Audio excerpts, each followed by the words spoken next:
नारायण नारायण। समस्त ब्रह्मांड के स्वामी, करुणा के सागर और भक्तों के हृदय सम्राट श्री हरि विष्णु के चरणों में अनंत वंदन। अध्यात्म की अविरल धारा में गोता लगाने वाले सभी श्रद्धालु श्रोताओं को सादर नमन। श्रोताओं, आज हम साधारण समय की सीमाओं को लांघकर काल के उस गोपनीय पन्ने को पलटने जा रहे हैं, जहां तर्क और बुद्धि की पराजय होती है और साक्षात चमत्कार का उदय होता है। आज हम बात कर रहे हैं पौष मास की उस अमावस्या की, जिसे शास्त्रों में मोक्षदायिनी रात्रि और सिद्धियों का महापर्व कहा गया है। पौष का महीना, ये वो समय है जब प्रकृति अपनी सबसे कठोर परीक्षा लेती है। चारों ओर हाड़ कंपा देने वाली शीतलहर, घोर अंधकार और ऐसा घना कोहरा जैसे पूरी सृष्टि ने ही मौन का व्रत धारण कर लिया हो। किंतु क्या आप जानते हैं कि पौष का ये महीना आध्यात्मिक दृष्टि से इतना महत्वपूर्ण क्यों है? सनातन परंपरा में पौष मास को छोटा कुंभ कहा जाता है। ये वो समय है जब सूर्य देव अपनी रश्मियों को संकुचित कर उत्तरायण की महान यात्रा की तैयारी करते हैं।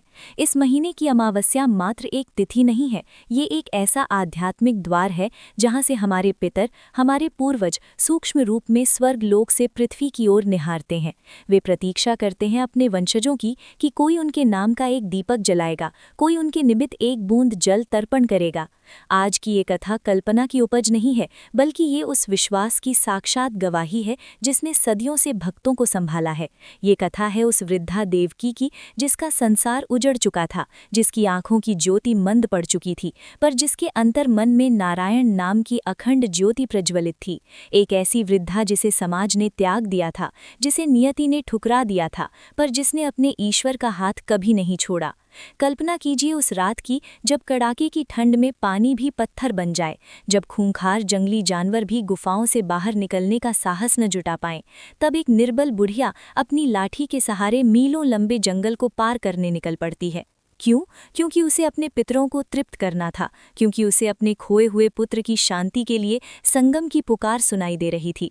लोग कहते थे वो मर जाएगी, पर वो कहती थी मेरा माधव बुला रहा है। आज इस कथा के माध्यम से हम जानेंगे कि क्या वास्तव में पत्थर की मूरत बोलती है?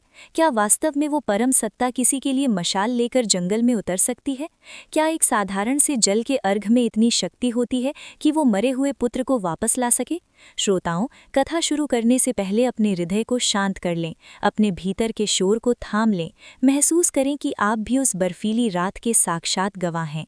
बहुत समय पूर्व की बात है, जब नदियों का जल साक्षात अमृत था और मनुष्यों के वचन पत्थरों की लकीर हुआ करते थे।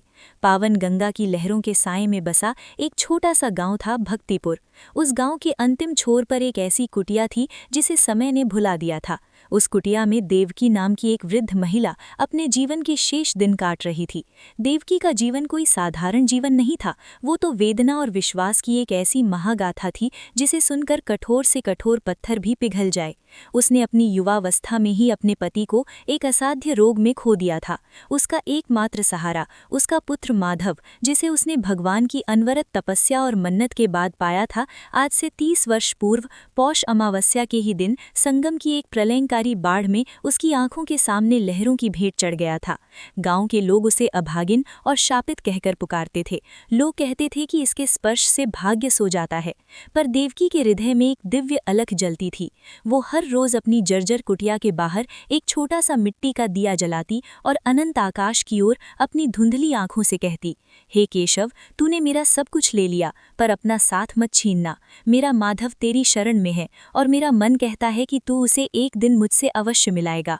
उस वर्ष पौष का महीना अपनी पूरी तांडवी शक्ति के साथ उतरा था।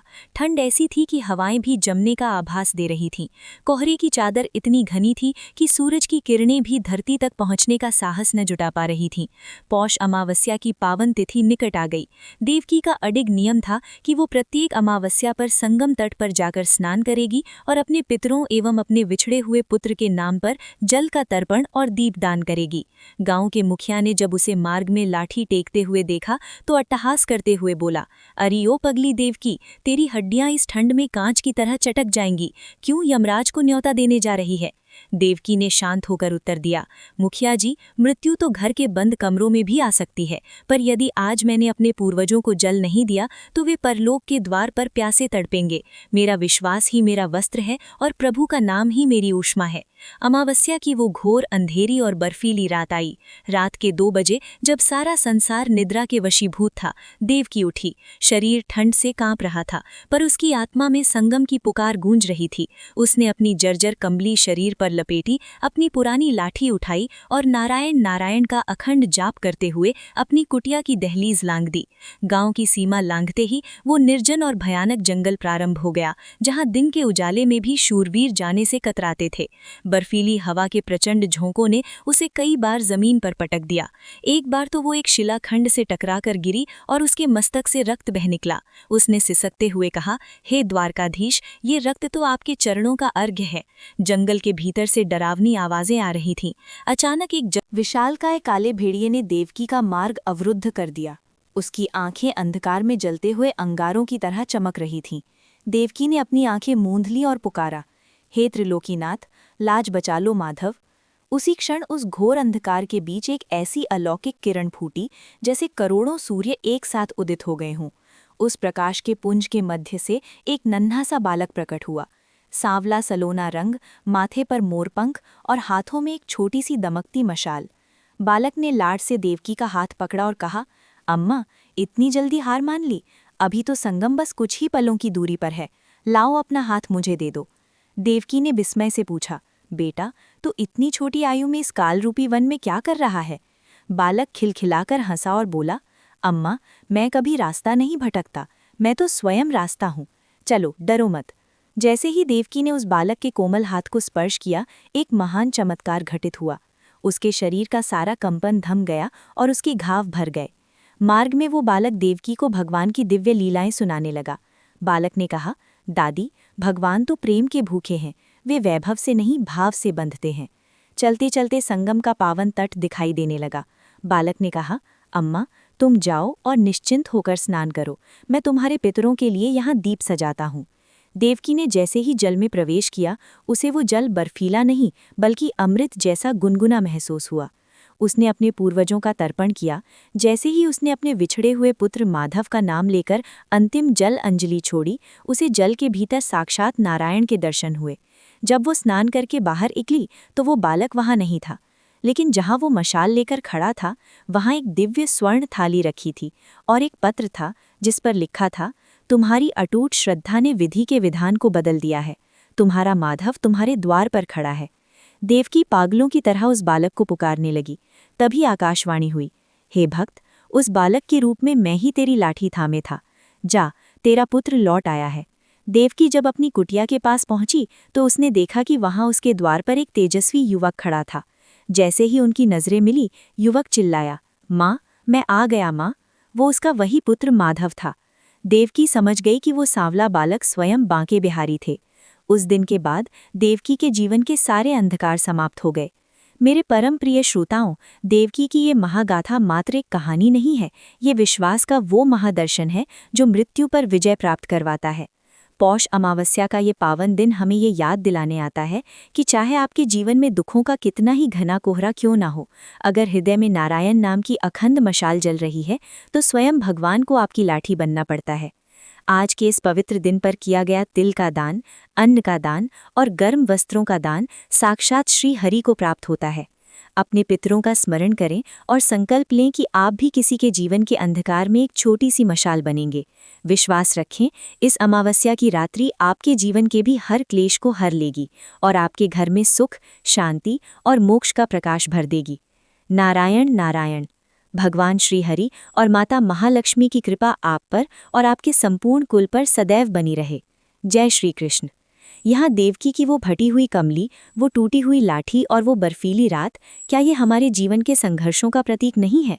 हम सब भी अपने अपने जीवन में दुखों के कोहरे से घिरे हुए हैं, लेकिन याद रखिए, जब रात सबसे अधिक काली होती है तभी सुबह सबसे अधिक करीब होती है। देवकी की इस महागाथा का सबसे बड़ा संदेश है शरणागति। हम अक्सर अपनी बुद्धि पर, अपने धन पर और अपने बल पर अहंकार करते हैं, लेकिन जीवन में पौष अमावस्या जैसी कठिन घड़ियां आती हैं तब ना धन काम आता है और ना ही सांसारिक संबंध। उस समय केवल एक ही नाम काम आता है, नारायण। जिस क्षण देवकी ने अपनी लाठी छूट जाने पर स्वयं को माधव के भरोसे छोड़ दिया, उसी क्षण वैकुंठ का सिंहासन डोल उठा। भगवान को केवल मंदिर की मूर्तियों में मत ढूंढिए, वे तो उस भक्त की पुकार में बसते हैं जो हार कर भी अपना विश्वास नहीं छोड़ता। पौष अमावस्या का ये महापर्व हमें अपने पूर्वजों के प्रति कृतज्ञता सिखाता है।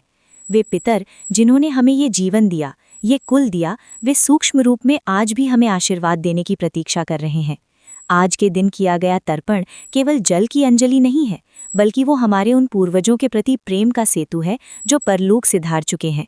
शास्त्रों में कहा गया है कि जो संतान पौष अमावस्या पर अपने पितरों के निमित्त श्रद्धा अर्पण करती है, उसके घर में कभी अकाल मृत्यु नहीं होती, उसके घर की लक्ष्मी कभी रुष्ट नहीं होती और उसकी संतानें सदैव सुमार्ग पर चलती हैं। आज इस कथा के अंत में मैं आप सभी से ये आग्रह करता हूँ कि केवल कथा सुनने से पुण्य नहीं मिलेगा। पुण्य तब मिलेगा जब आप देवकी के विश्वास को अपने आचरण में उतारेंगे। आज संकल्प लीजिए कि आप अपने अहंकार की बलि देंगे। संकल्प लीजिए कि इस कड़ाके की ठंड में यदि आपको कोई असहाय दिखे, कोई निर्धन ठिठुरता मिले, तो आप उसके लिए वही सांवला बालक बनेंगे। आप उसे अन्न देंगे, उसे वस्त्र देंगे, उसे प्रेम देंगे, क्योंकि दान केवल वस्तु का नहीं होता, दान करुणा का भी होता है। याद रखिए, जब आप किसी के आंसू पोंछते हैं तो वो सीधा भगवान विष्णु के चरणों तक पहुंचता है। श्रोताओं, जीवन क्षण भंगुर है, श्वासों की ये डोरी कब टूट जाए कोई नहीं जानता, इसलिए कल पर कुछ मत छोड़िए। आज ही इसी क्षण अपने मन को गंगा की तरह निर्मल बनाइए। क्षमा कीजिए उन सबको जिन्होंने आपका दिल दुखाया है, और क्षमा मांगिए उनसे जिनका आपने दिल दुखाया है। पौष अमावस्या की ये रात्रि आपके भीतर के समस्त विकारों को जलाकर भस्म कर दे। आपके पितर तृप्त हों, आपके घर में मंगल हो और आपकी भक्ति सदा अविचल रहे। भगवान श्री हरि विष्णु, जो शेषनाग की शैया पर विश्राम करते हुए भी अपने भक्तों की एक एक पुकार सुनते हैं, वे आपकी जीवन की नैया के खेवैया बने। माता महालक्ष्मी आपके घर को सुख और समृद्धि से भर दें। पितृदेव आपको अखंड सौभाग्य और आरोग्य का आशीर्वाद दें। इसी मंगल कामना के साथ इस पावन कथा और सत्संग को हम यहाँ विराम देते हैं। अपने हृदय में उस मशाल वाले बालक की छवि को बसा कर रखिए। विश्वास रखिए, वो आपके साथ था, वो आपके साथ है और वो सदैव आपके साथ रहेगा। नारायण नारायण नारायण। जय श्री कृष्ण। जय त्रिवेणी संगम। जय माँ गंगे।